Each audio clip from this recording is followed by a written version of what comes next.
So again, welcome to this program, Mental Health and Judaism, Peer, Family, and Clergy Perspectives. I am Matt Gasecki, Community Outreach and Education Coordinator with NAMI Greater Cleveland, and I am joined today by our two panelists, Dina Mendlowitz and Rabbi Shauna Nair, and they are going to be sharing their stories from personal and family and clergy perspectives on the reality of living with mental illness. A few words about our organization.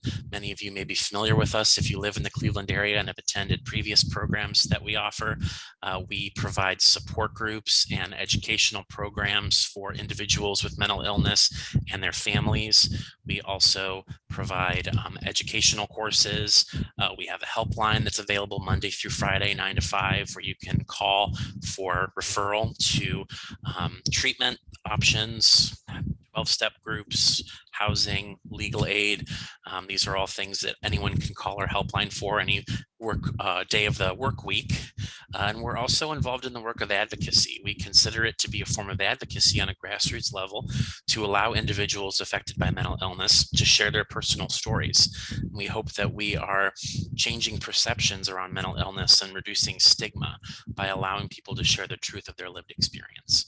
That will be the focus for today's webinar. We're going to start with Dina sharing her story, followed by Shauna sharing hers, and then we will have a moderated Q&A discussion where we'll focus on the intersections of spirituality and mental health, ending with additional Q&A. So thank you all so much for being here.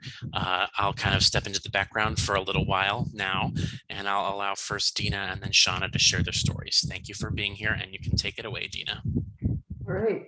I'm Dina Mendlowitz, and I am a comedian and an educator and a mental health advocate. I live with mental illness. I have for over 20 years now, at least, known I had diagnosed mental illness. I live primarily with depression, anxiety, and chronic suicidal ideation. I found one of the biggest coping resources for me is to talk openly about living with mental illness and what that experience has been for me. So I've spent a lot of my time living with mental illness. I'm someone who's fortunately with disease able to take care of themselves besides living arrangements. I currently live with Shauna, so I'll be very kind to her on the talk today. I've been in a position that I feel very fortunate that I've been able to advocate for myself and do my best to get what I need. I've spent quite a lot of time in mental hospitals and talking about what that situation is like and realizing it's a lot more common than we hear in everyday conversation. I talk about it on stage. I also talk about living with suicidal ideation on stage. And I find that's what people come up to me afterwards and want to talk about. They sometimes know they've been in the same hospitals, they've been in the same situations. They too are struggling that day, and we both found a way to get up on stage and them to get in an audience and hopefully have a moment of connection together. And I'm grateful for me. I'm able to do those things even when I'm not well. That's my story in a brief couple sentences. Thank you, Dina. Shauna, you want to share your experience? Sure. So I'm Rabbi Shauna Nair. This is my 20th year as a rabbi, and I am in my 11th year at Suburban Temple Kol Ami, which is a Reform temple here in Cleveland. I am their director of lifelong learning. And then I also spend my summers out at Camp Wise as their Jewish educator and rabbi. I have spent the majority of my rabbinic career sort of at the education side, although my first job, I was also the associate rabbi. And I have spent 45 years, I almost said 48 because that's my age, but I've spent 45 years as Dina's sister. And I think she has been one of my greatest teachers. We both live with chronic illnesses, just different ones. And so I've learned both from my own chronic illness and my experience as a family member that when you meet one person with a chronic illness, you've met one person with that illness, and everybody's experience is different. I think what you learn when you meet somebody is to really become a really good listener as best you can. And that to really figure out what that individual needs, because what one person, the way you can help one person with mental illness might be very different than the way you can help another person. And the same is true with any other disease. And that the goal is never to be perfect, but always to try your best and to learn how to do better when you can. I've learned the importance of language over the years, and that the words we say really matter. And that I've learned, like in any other situation, the importance of being an ally. And one of my favorite definitions is it uses ally as an acrostic, and that it's always center the impacted. So make sure that the person who is impacted is at the center of the experience. Listen and learn from those. This is a general definition. So it says those who live in oppression, or I would say with the disease. Leverage your privilege. So as somebody who is not the marginalized identity, make sure that you're being a good advocate, and then yield the floor.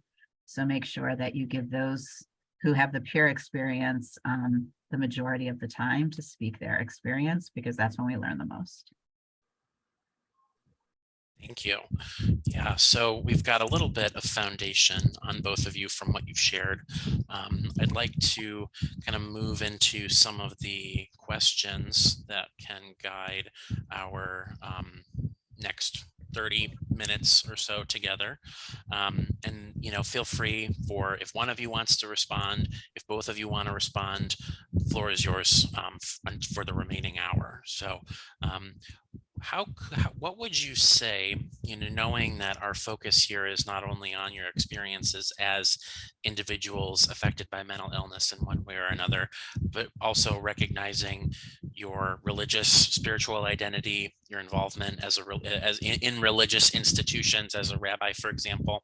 What is the role of your religion, and your Jewish identity in how you experience mental health, well-being, and recovery? Yeah, I can start by talking from my experience and then toss it over to Shauna. The Judaism, like most religions, is a communal religion. It's based on community and people being together.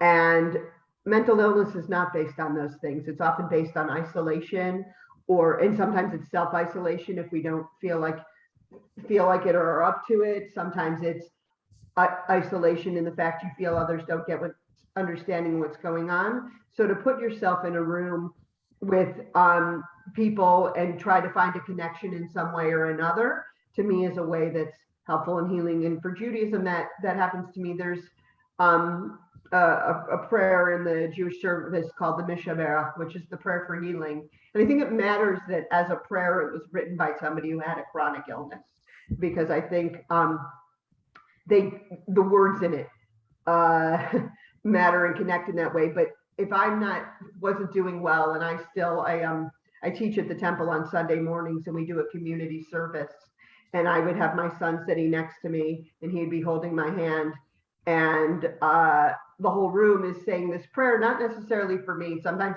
they say names of people. Other times there's so many names we don't know, people who need healing in a different way.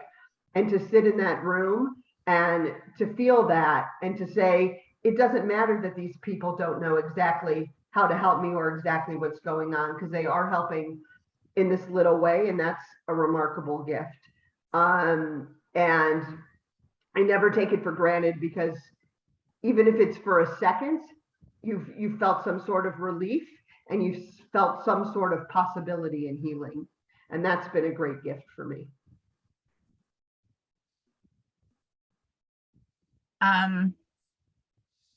I guess I would answer the question that Judaism plays the role it always plays in every aspect of my life, and it's the lens through which I just see the world.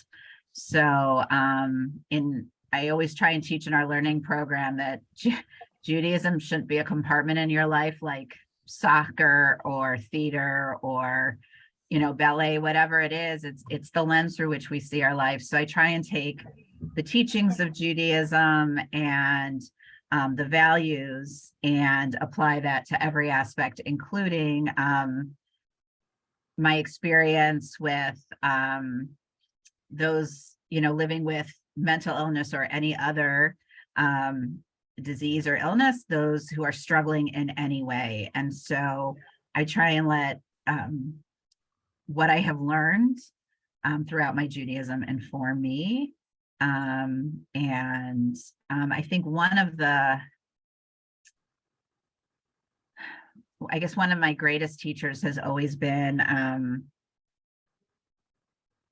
I think what informs my life the most is the fact that each one of us is created in God's image. And that is how I approach every human being that I see, is that there's a certain level of acceptance and respect and celebration. And I really focus on the celebration that every human being deserves, simply because we're all beings created in the image of God. Thank you. For those of us who may not be familiar with the prayer that you mentioned before earlier, Dina, I think you mentioned that it was authored by someone with a chronic illness. Is that what you said? Could you tell us a little bit more about that, just for those of us that don't have that knowledge? I'm going to actually toss it over to Shauna, because she actually probably knows the words of the prayer off of her head better than I do. And I know she knows about the woman. So the healing prayer itself was actually written thousands of years ago. And what's interesting is that it was only ever offered for rabbis and leaders in the community. And the woman who wrote the prayer is a woman named, the woman who wrote the version of the prayer that many congregations sing today is a woman named Debbie Friedman, of blessed memory. She has passed away, and she did live with a few chronic illnesses, I believe. And it says, may the one who blessed our ancestors essentially bless all of us, and may we feel a healing of body, mind, and spirit. And may that healing be complete. And she is actually credited for bringing this prayer back into the mainstream and for making it a central part of prayer services, especially in the Reform and conservative branches of Judaism. And so it is now a prayer that we say for everyone in the community. It is often said, if it is a service where we read from the Torah scroll, which contains the first 5 books of the Hebrew Bible, it is said during that Torah service. Otherwise, it can just be said at some point during the Friday night service. Yes, her last name is Friedman. Somebody asked for the spelling, and it's Debbie, Debbie. She is a prolific Jewish artist, but that is probably one of her most lasting legacies. Thank you, Carla, for actually typing it in there. My ability to type and talk is not good. But so she is the woman, and it is a great gift for generations to come, and one of her great legacies. Oh, thank you for putting the link. I was hoping someone would do that while we were here. I'm sure others would like to see it. So thanks. I'm glad I asked for more information on that. So moving on to our next question, we've kind of started to address this already, but what are some Jewish teachings or traditions that you believe offer insight or consolation related to mental health for you personally or for your congregation?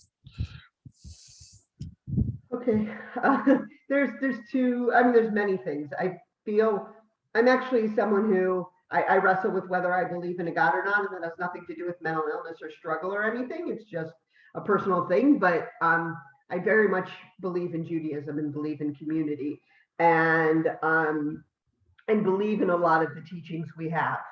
And two big things for me. One is the prayer, the Shechianu, which is a prayer that you say the first time you do anything or anything joyful. I learned recently because I asked why it wasn't said at a bris, and they're like, well, the kid getting a bris isn't enjoying it, so we don't say Shechianu.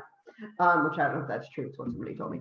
But Shechianu is this prayer of first, and the prayer, I did write this one out so I would remember it. It says, "Blessed are you who has granted us life, sustained us, enabled us to reach this occasion." And if you live with mental illness, that's kind of a prayer you can almost say on a daily basis, of the fact that to find, when you live, especially with suicidal ideation, finding meaning in the fact that you've been given life, and that they say sustained us. It's not like celebrate us. It's not this huge thing. It is a huge thing, but it's not asking for more than I can handle. I can handle being sustained, and enabling us to reach this occasion. It's a reminder for me.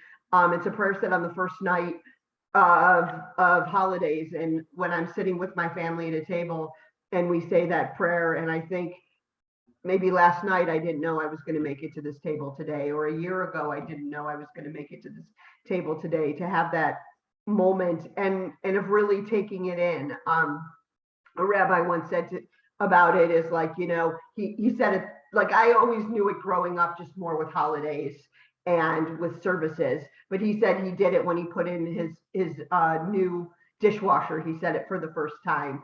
And for me to look at all the mundane things in my life, but they're not mundane, these firsts, because I made it here. And that's for all of us. That's not just me and my story. In all our stories, these things we almost forget about. I said it a little bit scared, but the first time I drove with my son, I said Shechianu, and a little bit of it was, I waited till I got out of the car to say it, and there was a relief, but it was also, I never in a million years thought I would survive to see my son turn 16. So to get to have that moment, that's only going to happen one time. Only one time was he going to drive in the car that was his first time driving with me, and I got to experience that.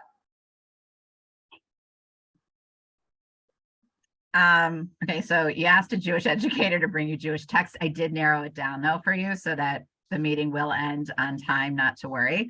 There's a couple that I think of a lot. And one is actually from last week's Torah portion. So we divide the first 5 books of the Hebrew Bible, into weekly sections that we read. And last week we read about the golden calf. And this is, Moses is on the mountain for 40 days and 40 nights, and the Israelites who have just escaped slavery in Egypt are worried, and they have no idea where Moses has gone, and they're starting to lose faith. And so what do? They revert to the practice that they saw all those years in Egypt, and they build an idol. They build this golden calf to worship. And Moses gets so angry as he comes down the mountain that he breaks the original set of tablets. And then he has to go back up on the mountain and get a new set, which I'm sure took a long time, because chiseling into concrete is probably a difficult task. And we're taught that the fragments, the original broken fragments, are carried in the tabernacle along with the new set. So as the Israelites wander through the desert, you have both the new set that are complete along with the broken fragments. And so what this teaches us is that something or someone does not have to be perfect to be holy. That even in our brokenness, we are holy, and that we should treat each other, and most importantly, ourselves, as such. And we do this thing weekly in our email. It's called Toragram, and it's like an Instagram post. And so I paired that teaching with the quote from Leonard Cohen: "Ring the bells that still can ring, forget your perfect offering. There's a crack in everything, and that's how the light gets in," which I know is a favorite of Dina's, and she has taught it to me. And so again, it's seeing those amazing teachings through a Jewish lens. I also, I love telling stories, and one of my favorite is about a king in some nondescript town in Eastern Europe, because that's where most Jewish stories take place, who loves jewelry and loves all of the jewels that he has in his kingdom. And he dreams one night that there is a magic ring that will solve all of his problems, because when you look at this ring, it will make you, if you are feeling joyful, it will make you even more joyous. And if you are feeling sad, it will help to ease some of your pain. And he decides he has to have this ring, and he sends about all of his servants to go look for this ring, and he's beloved. So they all go look, and they search, and one by one they drop the search because nobody can find this ring. And finally, when the last servant is about to give up, just outside of the castle, they check one of the stores once more, and there is a woman working in the store, and the king's servant explains what he's looking for. She goes, I know the ring. And she pulls down this black velvet box, and inside is a brown velvet bag, and inside is a plain band. Nothing special, no jewels, nothing. And she says, this is the ring. And it's kind of tarnished. And he says, okay, if you say it's the ring, how much do I owe you? And she says, nothing. I've just been waiting for its rightful owner. And he takes it back to the king. And the king said, and he says, I found the ring, but it doesn't really look like it's anything special. I don't know how it could be a magic ring. And they take it out of the velvet bag and the velvet box. And on it are 3 Hebrew words, Gam ze ya'avor, which means this too shall pass. And it reminds us that when we are feeling great, we should embrace that feeling of greatness, because this too shall pass.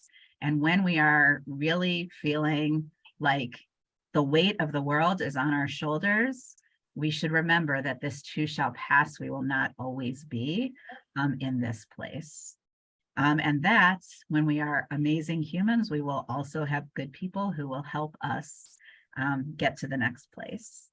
And the last thing is Judaism is a religion of, I believe, balance. And so many of its teachings are about teaching us how to find that balance. And so my first call this morning was with a woman, and I've been studying the Jewish practice of Musar, which is a spiritual practice. And it talks about your soul. And we all have sort of 3 levels of our soul. There is our neshama, which is our innermost soul. And that is totally good. Everybody, no matter what you do in your life, that is our innermost being is good. And then we have our ruach, our spirit. And with that, that is your personality and kind of how you navigate the world.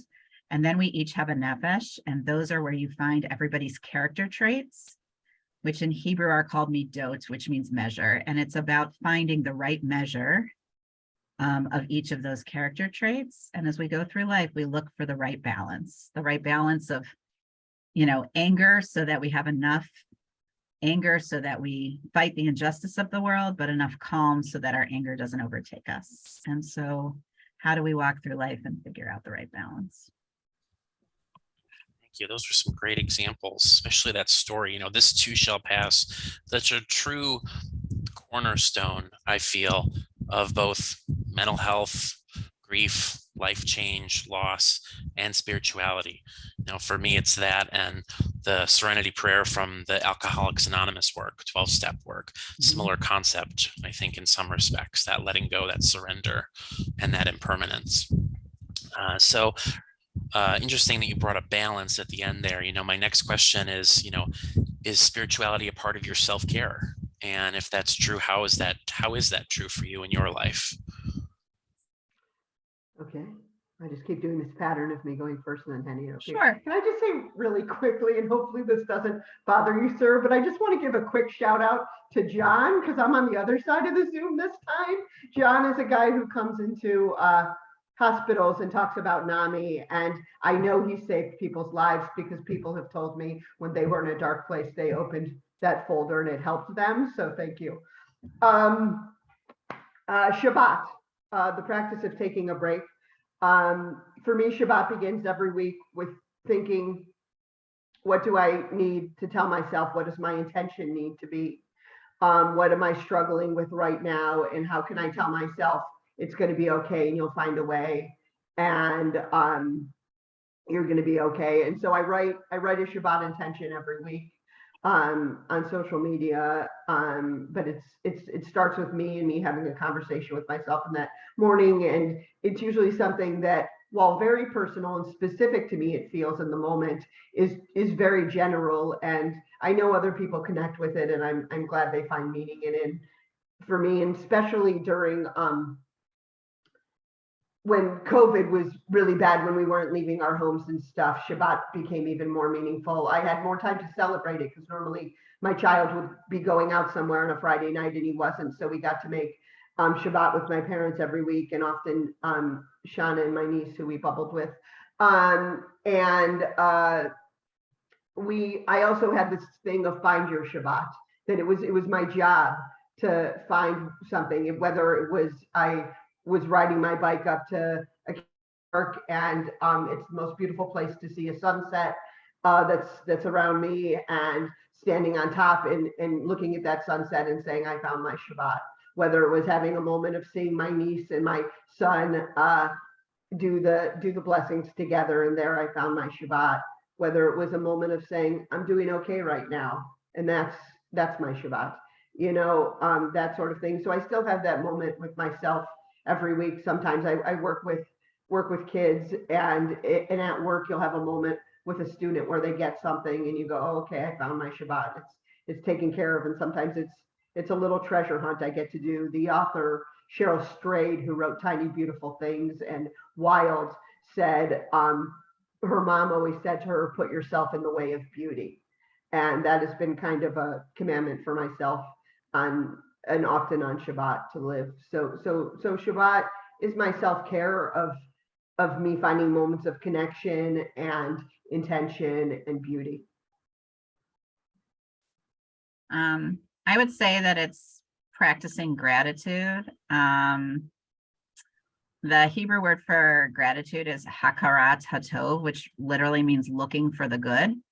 And so we are taught that the first words we're supposed to utter in the morning is a prayer of gratitude just for waking up and having a new day, which I think is important. Like, just being grateful for being alive. And whenever I teach this prayer, I always look out into whoever my learners are. Sometimes they're kids, sometimes they're adults, sometimes they're a combination, and be like, what are the first words you usually utter when the alarm goes off? And it's usually some combination of oh dear God, how can it possibly be, whatever, oh dark 30 time it is, or oh my God, do I really have to get out of bed, or whatever it is. It's usually some kind of oi and not some kind of joy at this opportunity to start a new day.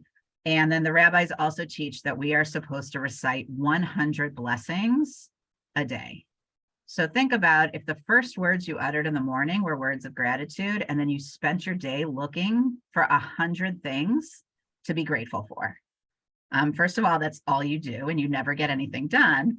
But if your mindset were to look for the joys in life instead of the oys, and that kind of changed your mindset, I think I try and do that. I try to, and look, Dina's lived with me and she knows me for a long time. It's not that I don't complain. I do my share of complaining, but I also try to be grateful for the gifts that I have, and to try and find things all the time to express gratitude for. And so I think that is probably my biggest, Dina talked earlier about struggling with knowing if God exists. I am the rabbi who does the same.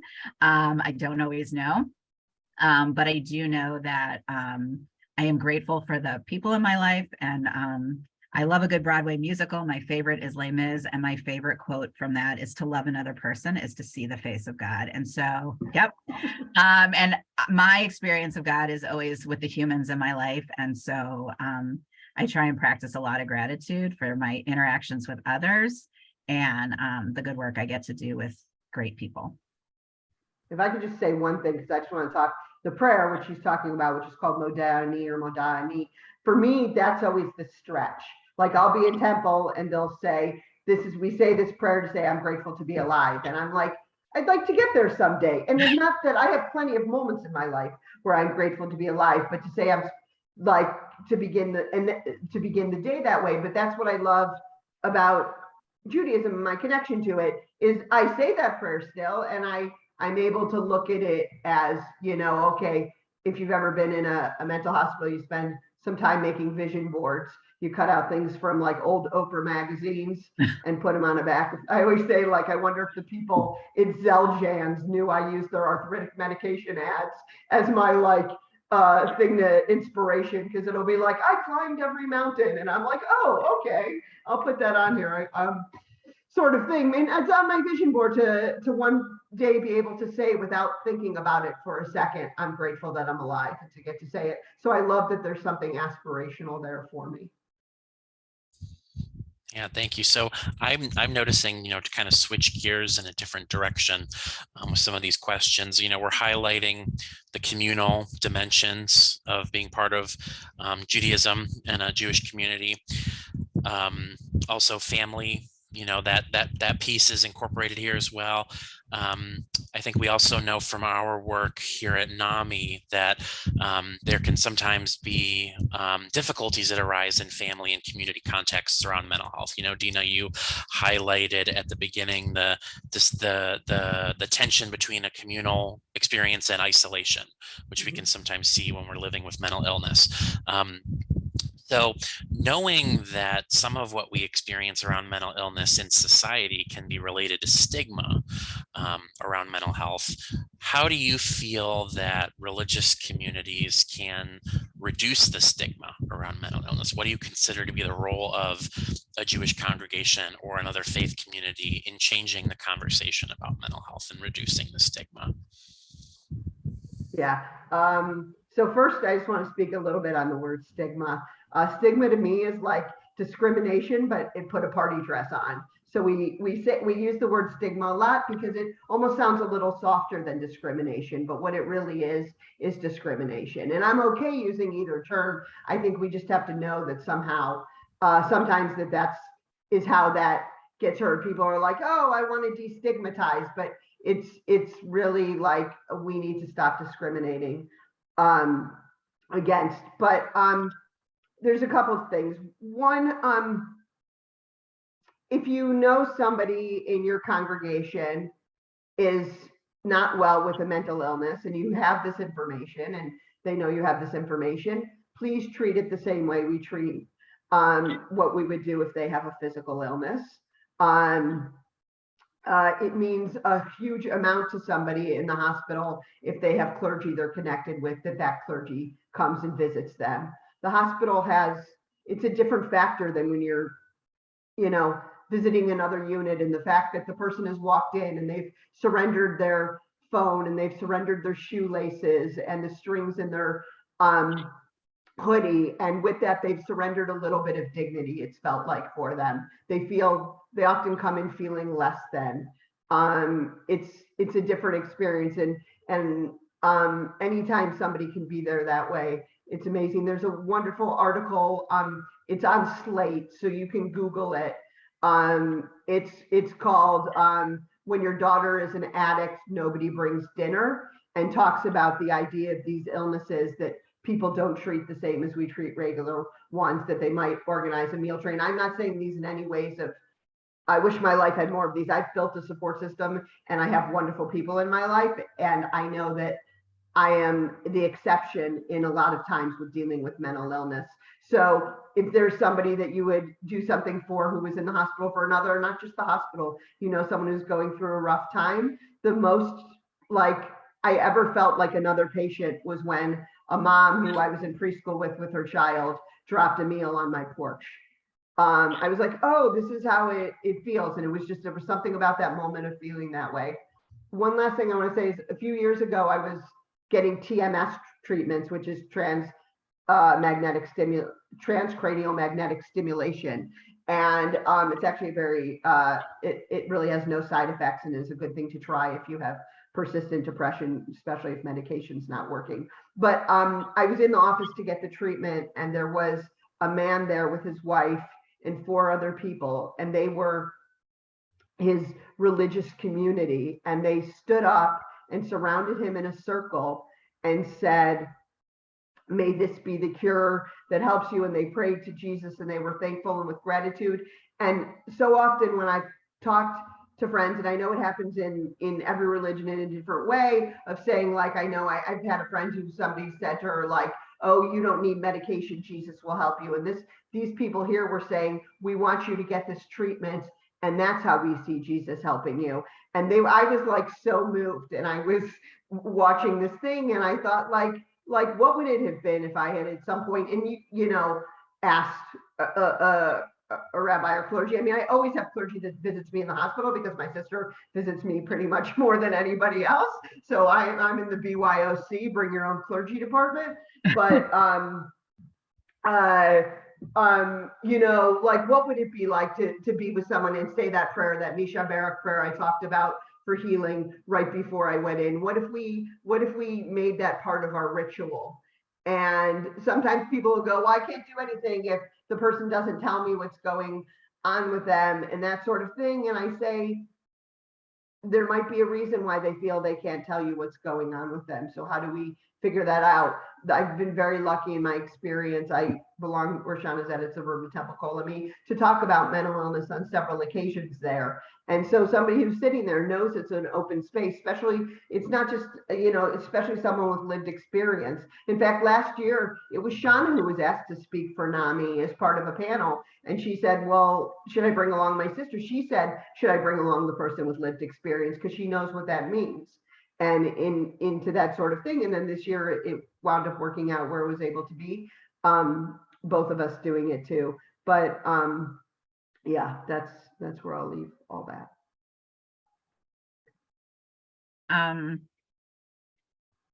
I think sometimes when you have a lot of degrees and a lot of education, you believe you have to be the expert on everything.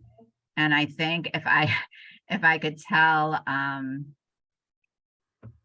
like my fellow colleagues anything, it's that we don't. And I think we're starting to learn that better. Look, I'm going to be super honest about Judaism. It was not always kind to people who died by suicide, and it was not always kind to people who dealt with mental illness of any kind. I mean, it used to be that you couldn't be buried in a Jewish cemetery, and people couldn't mourn you in the way they mourned others if you died by suicide. But I am happy to say that in most Jewish communities, we understand mental illness differently now. And we live by the Maya Angelou quote that you do the best you know how until you know better. And when you know better, you do better. And so we are now doing better. And rabbis are better educated on what mental illness is. And we are trying to do better by our communities, many of us. I'm not going to say everybody, there's never all or nothing, but many of us try. And I think it's like with anything else, I did not go to medical school. I cannot cure my congregant with heart disease any more than I can cure my congregant with depression, any more than I can cure my congregant with anything. What I can do is be there with a compassionate, non-judgmental, listening ear. And I can also know when I'm out of my element and know when it's time to refer to somebody who is much better equipped. I do not do counseling by profession. I can listen compassionately to a point and then know when it's time to refer to somebody who has the appropriate degrees. And I can make those visits and make sure that the same level of pastoral care is happening for people across the board. And then also just to educate all of the other allies that are in the community. So we do bring Dana in, we bring trainings in for faculty who work with all of our learners. Our learning program is multi-generational, so from 2-year-olds to 90-year-olds.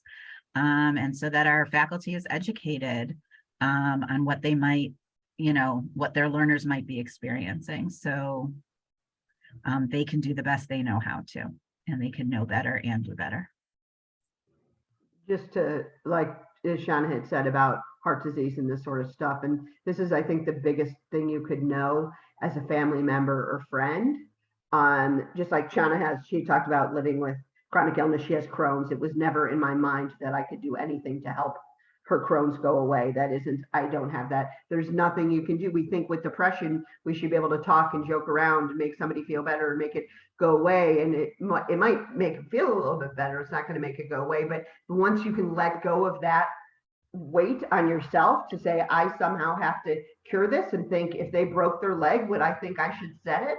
Like, it isn't this sort of thing. So that's just a flip back on that little thing. And I will piggyback on that also. I think what my Crohn's has taught me is the difference between healing and cure. And I think one of the reasons I love that we call the Misha Berach the healing prayer. We don't, like, cure is in the hands of doctors and like including psychiatrists and whatever. It is out of our hands. But what we can do is healing. Cure is the physical, and healing is the emotional. And you can make somebody feel better, as Dina said, by letting them know that you're there, by bringing them that meal that you put on their door.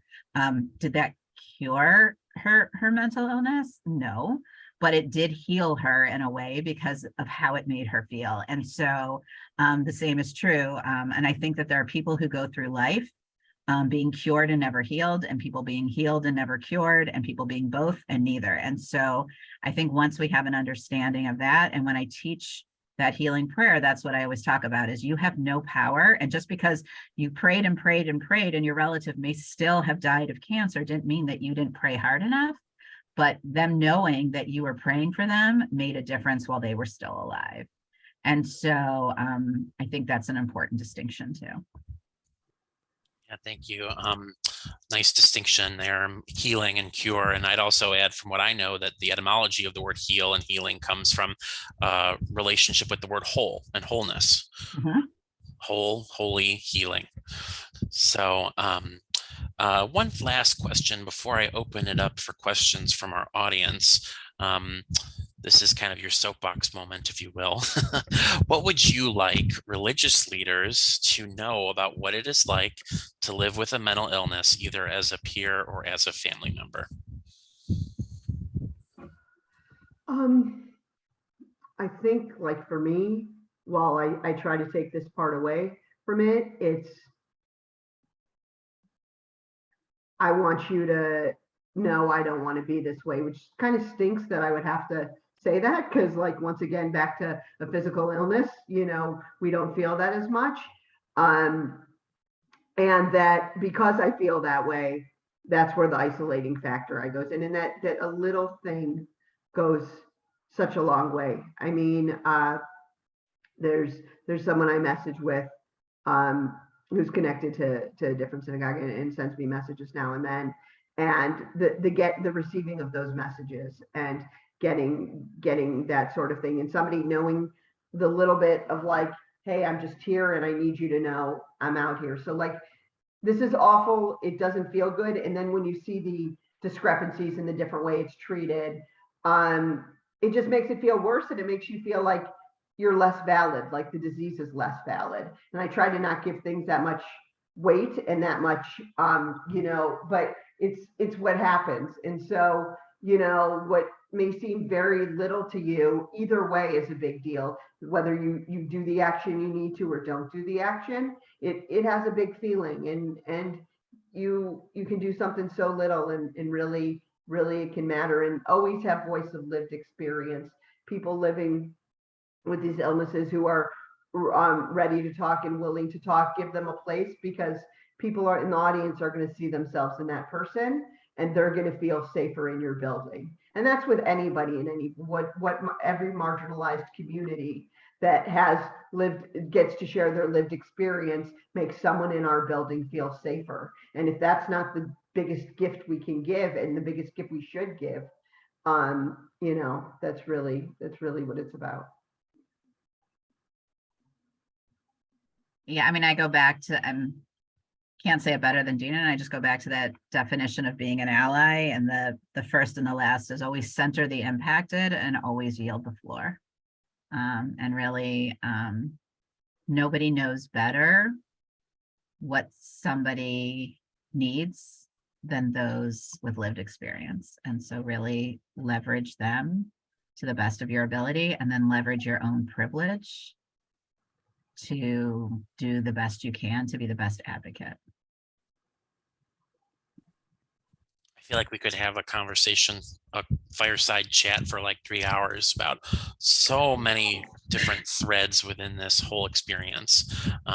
But I do want to allow some of the folks in our audience to ask questions that they may have. Feel free to put those in the chat. I did get a question earlier. So this question is from Patty, and she says, thank you to Dina and Rabbi Shana for sharing such poignant examples that are specific to my question already. I am a social worker attempting to provide non-ethnocentric therapy that invites personal spiritual participation. I often ask clients if they were raised with faith beliefs around healing, consolation, and forgiveness of self especially. Are there ways that you think that I can elicit a specifically welcoming questions for clients who are from the Jewish diaspora? So any suggestions on how, as a Jewish client, a therapist, a practitioner could incorporate, that spiritual piece into the work? We can give this one to Shana first. This is where my lack of auditory processing comes in. I think that, look, I think that if you don't have the Jewish background, it's allowing them to share the pieces of their own background. Everybody is, oh, great. I'm so glad we already gave you good resources. But getting in touch with those who have the knowledge. I am always willing to be a resource, and Matt knows how to get a hold of me. And I also think that in the same way, you've met one person with mental illness, you've met one person with Crohn's, you've met one Jew, their level of knowledge is going to be vastly different, and what's going to resonate with them is going to be vastly different. So I think it's taking it on a case-by-case basis and seeing what tends to resonate with them, and then reaching out to the experts in Judaism to say, I have a client who really resonates with, gratitude. Do you have some great quotes from Judaism that I might use in my practice? And for the, 40 people who are on this call, I'm happy to be that resource. And like I said, Matt knows how to get a hold of me. Thank you.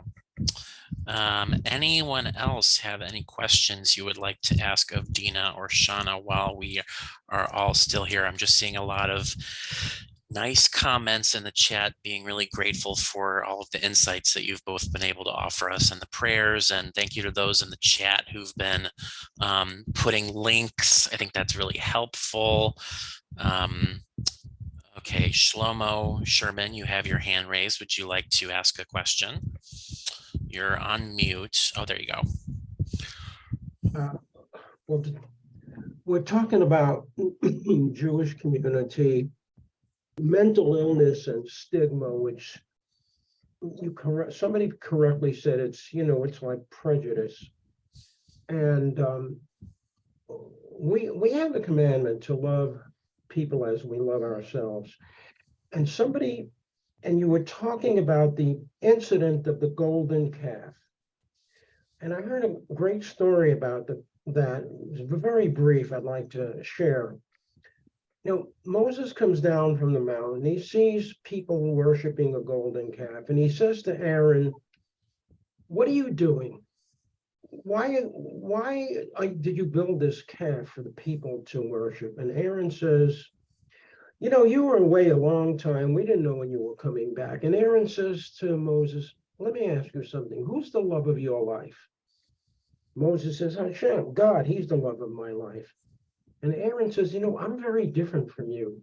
God is not the love of my life. The love of my life is the Jewish people."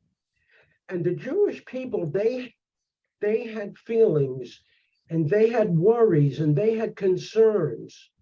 And my job was to take care of their feelings about what's bothering them. And you're up on a mountain somewhere, and Moses says, you're not supposed to, the law says you're not supposed to create an image for people to look at. And Aaron says, "You never gave us any law." He says, what do you have in your hands? He says, I have the 10 commandments. He says, see, even you think you have to look at something. Moses says, no, I don't. And he smashes the 10 commandments. The object of the story, the rabbi that told it, is our concern for people with infirmities, for people with problems. And that's why, and that story I heard a long time ago, and I just wanted to share it. And thanks a lot. Thank you for contributing that. Appreciate it. Anyone else? I have one thing I could say just while we're waiting, because Sure. I'm good with silence, but I just want to talk a little bit of one more holiday that's meaningful to me, and it's coming up, and that's why, and it's Passover. Like growing up, I often heard the Passover story as we went from slavery to freedom. We went from the desert to the promised land, and it was this very linear experience. And I've learned as I've grown is that everyday life is desert and promised land. And we need to find the promised lands. There's sometimes tiny things. It's, you know, for me, making somebody laugh, or having a moment with where my sister and I remember the same pop culture thing at the same time, or any of those little moments. And that we don't know how long either one's going to last, the promised land or the desert. We just know that neither one is going to last forever. And when you're in the desert, you can still find many promised lands. And even when somebody is doing well, when they're in the promised land, they're going to have these mini deserts, and it's going to be okay. And if we can view them that way, maybe we'll get through them better. Yeah, thank you for mentioning that timely reminder. Got a question in the chat from Karen. This is addressing the issue of internal stigma or internalized stigma. My problem is the stigma felt internally by my loved one with mental illness is interfering with her getting help, talking about it, allowing us to talk about it or help. For example, dinner on the doorstep would make her angry, and a visit from clergy in the hospital would embarrass her. Do either of you have any thoughts on that issue? That's a real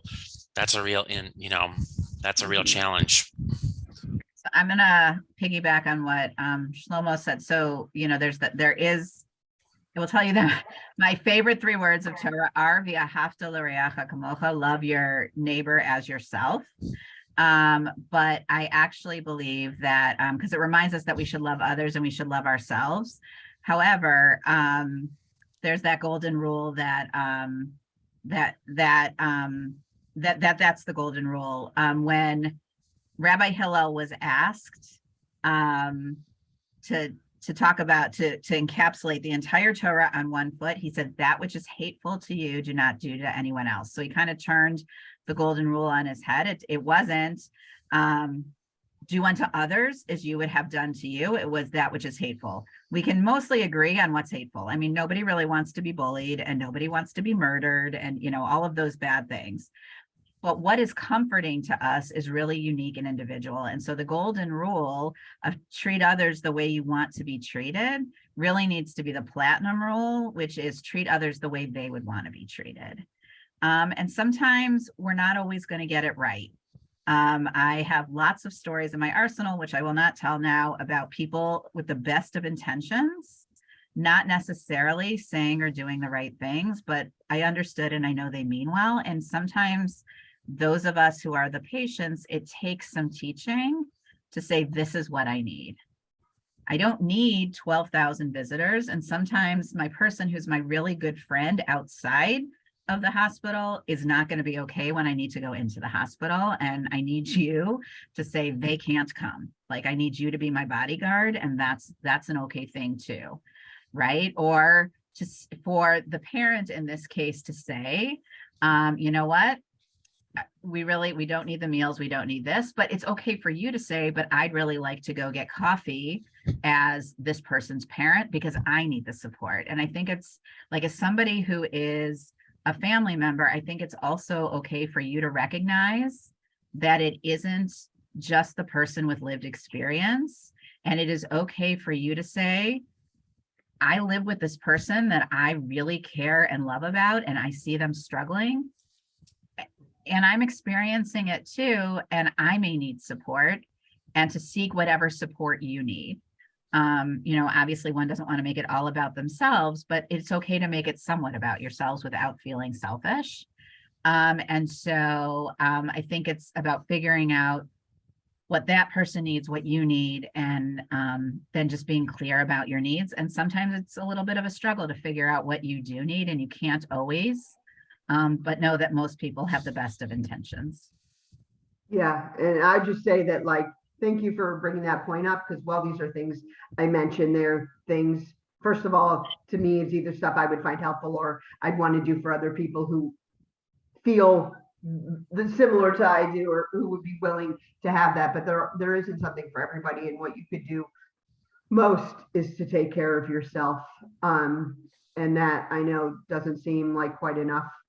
And it's really hard when it's your own child, and I hope there, it is when we internalize stigma, what we're basically saying is I have a right to hate myself and get down on myself. And I think all of us go through it to some extent, but it sounds like it's really hard. And I don't know how you break through besides saying, I'm here and I love you, and taking care of yourself in the way you need to. I think it highlights something that many families who come to NAMI for programming deal with, is the chasm that may exist between them and their loved ones when their loved ones are not in a state of readiness to change yet. There's the internalized stigma, and then there's also that that point at which there's a choice, for something to seek help or to be vulnerable enough to ask for help, I think. And so, that's why we offer our family support groups and our family to family courses to help families, especially, parents of adult children, to get some support that they need in the midst of dealing with something as difficult as that. So we're almost out of time. And I did want to bring to everyone's attention there is a short evaluation to complete for this presentation. It's anonymous. The demographic questions are optional. You don't have to answer those if you don't want to, but please complete the first part. We really appreciate your honest feedback on our programs. I really want to thank Dina and Shauna for sharing their experiences, being vulnerable and open and honest about what they've dealt with, and how their religious identity and their spirituality has contributed to their experiences pertaining to mental health. And thank you for those of you that provided helpful information in the chat while we were speaking. I think that's great. We can create a learning community here, and definitely stay tuned for future programs that we will offer in our faith-based initiative on the topic of religion and spirituality intersecting with mental health. Hope you all stay warm and away from the snow for those that are here in Cleveland. And again, this will be posted on our YouTube channel later this week, so you can review it again. Thank you. Thank you so much, Matt. Have a good day. Thank you.